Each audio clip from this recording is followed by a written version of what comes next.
रंगभरी एकादशी और आद्रा नक्षत्र का दुर्लभ संयोग है। जय श्री राधे, श्री शिवाय नमस्तुभ्यम। दुर्लभ संयोग में आइए गीता जी का 7वां अध्याय श्रवण करते हैं। इससे पितृ तृप्त होते हैं और अद्भुत सुखों की प्राप्ति होती है। आप सभी से बस अनुरोध है, सब्सक्राइब करें और भगवान का नाम कमेंट्स में जरूर लिखिएगा। आरंभ करते हैं। तिथि पर पितरों को समर्पित पितरों का ध्यान करते हुए कि मेरे पितरों का तारण हो, उन्हें मोक्ष प्राप्त हो, गीता जी का 7वां अध्याय सुना जाए तो निश्चित रूप से पितरों को अधोगति से मुक्ति मिलती है और साथ ही पितृदोष से मुक्ति मिलती है। सांसारिक मानसिक आर्थिक कष्ट बंधनों से पूर्णतया शास्त्रों में वर्णन है कि इससे मुक्ति प्रदान होती है। कैसे किस स्वरूप में इसको सुनने का विधान है, बहुत सरल है। अगर आप इस विधि से नहीं सुन सकते तो सिर्फ पितरों को नमस्कार कर उनका ध्यान कर भी गीता जी का 7वां अध्याय सुन सकते हैं। तो विधि सुने। आप अपने पास जल का लोटा रख लें। जल के लोटे में कुशा, थोड़ा सा आज आप सभी कुशा के साथ साथ जौ, काले तिल और कुछ जो है अपनी इच्छा अनुसार इसमें गंगा जल इत्यादि डालकर आसन का चुनाव कर पितरों का ध्यान करते हुए कहे कि मैं गीता जी का 7वां अध्याय पितरों के निमित्त श्रवण कर रही हूँ, इसका फल पितरों को प्राप्त हो, ऐसी प्रार्थना करते हुए आप सभी गीता जी का 7वां अध्याय जो सुनाने जा रही हिंदी में, इसे सुनिएगा और बाद में इस जल को दक्षिण दिशा की ओर मुख करते हुए समर्पित कर दीजिएगा। तो गीता जी के 7वें अध्याय में लिखा गया है, जिसमें श्री भगवान बोले, हे पार्थ, अनन्य प्रेम से मुझ में आसक्त चित्त तथा अनन्य भाव से मेरे पारायण होकर योग में लगा हुआ तो जिस प्रकार से संपूर्ण विभूति, बल, ऐश्वर्य आदि गुणों से युक्त सबके आत्मरूप मुझको संशय रहित जानेगा, उसको सुन। मैं तेरे लिए इस विज्ञान सहित तत्व ज्ञान को संपूर्णतया कहूंगा, जिसको जानकर संसार में फिर कुछ और जानने योग्य शेष नहीं रह जाएगा। हजारों मनुष्यों में से कोई मेरी प्राप्ति के लिए यत्न करता है और उन यत्न करने वाले योगियों में भी कोई एक मेरे पारायण होकर मुझको तत्व से अर्थात यथार्थ रूप से जानता है। पृथ्वी, अग्नि, वायु, जल, आकाश, मन, बुद्धि और अहंकार भी यह इस प्रकार 8 प्रकार से विभाजित मेरी प्रकृति है। यह 8 प्रकार के भेदों वाली तो अपरा अर्थात मेरी जड़ प्रकृति है। हे महानुभावों, इससे दूसरी को जिससे यह संपूर्ण जगत धारण किया जाता है, मेरी जीव रूपा परा अर्थात चेतन प्रकृति है। हे अर्जुन, तू ऐसा समझ कि संपूर्ण भूत इन दोनों प्रकृतियों से ही उत्पन्न होने वाले हैं और मैं संपूर्ण जगत का प्रलभ और प्रलय हूँ, अर्थात संपूर्ण जगत का मूल कारण हूँ। हे धनंजय, मुझसे भिन्न कोई दूसरा भी परम कारण नहीं है। यह संपूर्ण जगत सूत्र के और सूत्र की मणियों में सदृश मुझको गुथा हुआ है। हे अर्जुन, मैं जल में रस हूँ, चंद्रमा और सूर्य में मैं प्रकाश हूँ, संपूर्ण वेदों का मैं ओमकार हूँ, आकाश में मैं शब्द हूँ और पुरुषों में मैं पुरुषत्व हूँ। मैं पृथ्वी में पवित्र गंध और अग्रिम तेज हूँ तथा संपूर्ण भूतों में मैं उनका जीवन हूँ और तपस्वियों में मैं तप हूँ। हे अर्जुन, तू संपूर्ण भूतों का सनातन बीज मुझको ही जान। मैं अभिमानों की बुद्धि और तेजस्वियों का तेज हूँ। हे भरत श्रेष्ठ, मैं बलवानों का आसक्ति और कामनाओं के रहित अर्थात बल सामर्थ्य हूँ और सब भूतों में धर्म के अनुकूल अर्थात शास्त्र के अनुकूल काम हूँ। और जो भी सतगुण से उत्पन्न होने वाले भाव हैं और रजोगुण और तमोगुण से होने वाले भाव हैं, उन सबको तू मुझसे ही होने वाला जान, परंतु वास्तव में उनमें मैं और मुझ में वह नहीं है। गुणों के कार्य रूप सात्विक, राजस और तामस, इन तीनों प्रकार के भावों में यह संसार प्राणी समुदाय मोहित हो रहा है। इसलिए इन तीनों गुणों से परे मुझ अविनाशी को नहीं जानता, क्योंकि यह अलौकिक अर्थात अति अद्भुत त्रिगुणमयी मेरी माया बड़ी दुरुस्त है। परंतु जो पुरुष केवल मुझको निरंतर भजते हैं, वह इस माया का उल्लंघन कर जाते हैं अर्थात संसार से तर जाते हैं।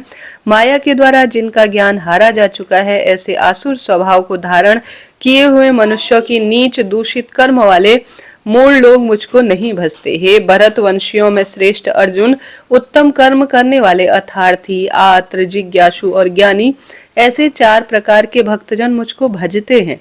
उसमें नित्य मुझ में एकाकी भाव से स्थित अनन्य प्रेम वाला ज्ञानी भक्त अति उत्तम है, क्योंकि मुझको तत्व से जानने वाले ज्ञानी को मैं अत्यंत प्रिय हूँ और वह ज्ञानी मुझे अत्यंत प्रिय है। ये सभी उद्धार हैं, परंतु ज्ञानी तो मेरा साक्षात स्वरूप ही है, ऐसा मेरा मत है, क्योंकि वह मतगत मन बुद्धि वाला ज्ञानी उत्तम भक्त अति श्रेष्ठ गति स्वरूप मुझ में ही अच्छी प्रकार से स्थित है।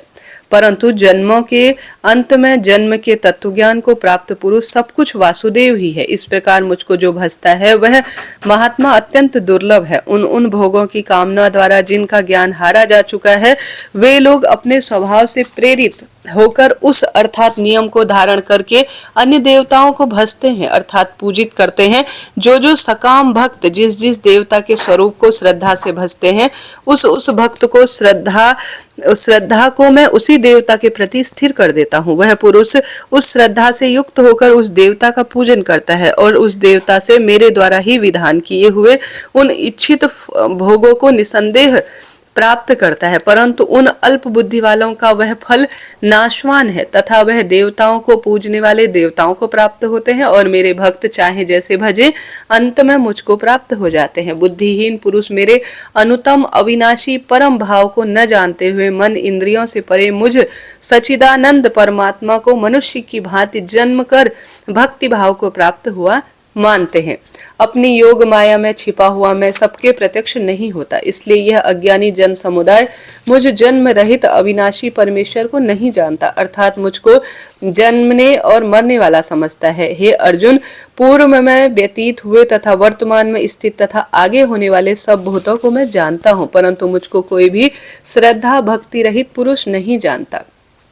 हे भरतवंशी अर्जुन, संसार में इच्छा और द्वेष से उत्पन्न सुख दुख द्वंद्व रूप मोह से संपूर्ण प्राणी अत्यंत अज्ञानता को प्राप्त हो रहे हैं, परंतु निष्काम भाव से श्रेष्ठ कर्मों का आचरण करने वाले जिन पुरुषों का पाप नष्ट हो चुका है, वह राग द्वेष जनित द्वंद्व रूप से मोह से मुक्त दृढ़ निश्चयी भक्त मुझको सब प्रकार से भजते हैं। जो मेरे शरण होकर जरा और मरण से छूटने के लिए यत्न करते हैं, वह पुरुष उस ब्रह्मा को संपूर्ण अध्यात्म को संपूर्ण कर्म को जानते हैं। जो पुरुष अधिभूत और अधिदेव के सहित तथा अधियज्ञ के सहित अर्थात सबका आत्म स्वरूप मुझको अंत काल में भी जानते हैं, वह युक्त चित्त पुरुष मुझे सदा सर्वदा जानते हैं और अर्थात मुझे पूर्ण रूप से प्राप्त हो जाते हैं। गीता जी का 7वां अध्याय पूर्ण। इस विषय में भगवान शिव कहते हैं, हे पार्वती, अब मैं 7वें अध्याय का महत्व बताता हूँ, जिसे सुनकर कानों में अमृत राशि भर जाती है। पाटलिपुत्र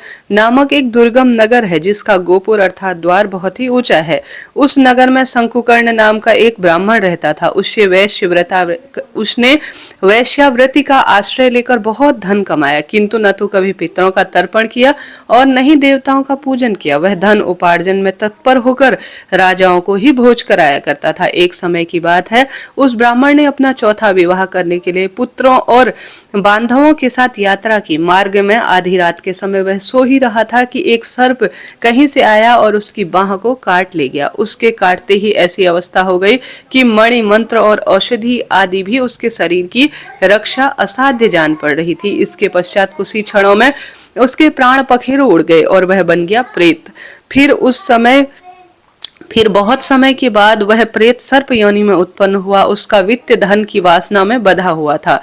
उसने पूर्ण वृतांत का स्मरण करके सोचा, मैंने घर के बाहर करोड़ों की संख्या में जो अपना धन गाड़ रखा है, इससे अपने पुत्र को वंचित करके स्वयं ही उसकी रक्षा करूंगा। सांप की योनि में पीड़ित होकर पिता ने एक दिन स्वप्न में अपने पुत्रों के समक्ष आकर अपना मन का भाव बताया। तब उनके पुत्रों ने सवेरे उठकर बड़े आश्चर्य के साथ एक दूसरे अन्य जो बात हुई थी स्वप्न की, वह एक दूसरे से कही।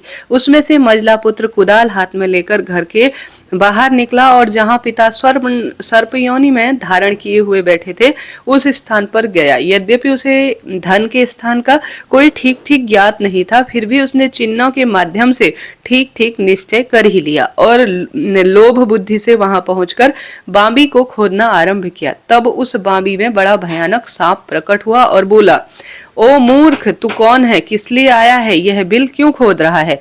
किसने तुझे यहाँ भेजा है? यह सारी बात मेरे सामने बता। पुत्र बोले, मैं आपका पुत्र हूँ, मेरा नाम शिव है। रात्रि में देखे हुए स्वप्न से आश्चर्यचकित होकर यहाँ स्वर्ण लेने के कौतूहल से आया हूँ। पुत्र की यह वाणी सुनकर वह सांप हंसता हुआ उच्च स्वर में बोला। स्पष्ट रूप से उसने वचन से कहा, यदि तू मेरा पुत्र है तो मुझे शीघ्र ही बंधन से मुक्त कर। मैं अपने पूर्व जन्म के गाड़े हुए धन के लिए सर्प योनि में उत्पन्न हुआ हूँ।